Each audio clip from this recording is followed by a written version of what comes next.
Inilibing na ang 9 na taong gulang na si Noynoy, ang batang sinaktan at hinulog sa hukay ng mga umano'y batang hamog. Ang isa sa mga suspect na 11 taong gulang ay binalik sa kanyang pamilya habang pinaghahanap naman ng isa pang suspect. May news to go si Salima Refran. Puno ng hinagpis at sakit ang mga kaanak at kaibigan ni Noynoy, ang 9 anyos sa batang nasawi matapos saktan at ihulog sa hukay ng mga umano'y batang hamog habang inihahatid sa kanyang huling hantungan sa Hagonoy Catholic Cemetery sa Taguig bago mag-alas 2 ng hapon. Ang ina si Eufemia, walang tigil ang panaghoy para sa bunsong lalaki. Hustisya ang hangad nila para kay Noynoy.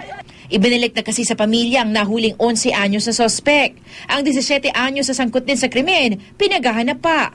Hindi ko kaya matanggap, sir, na ganyan ang nagawa nila sa anak ko, sir. Ang liit-liit na bata, tapos ganyan ng kardal-dumal ang ginawa niya pagpatay. Bukod sa mga batang hamog, tingin ng amang si Eliseo, may iba pang dapat na papanagutin. Mahigpit sila dyan.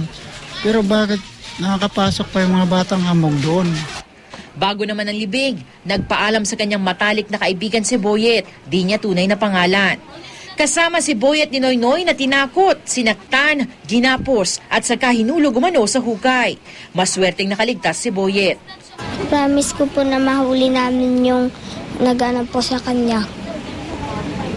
Nagpatay po. Salima Refran, GMA News.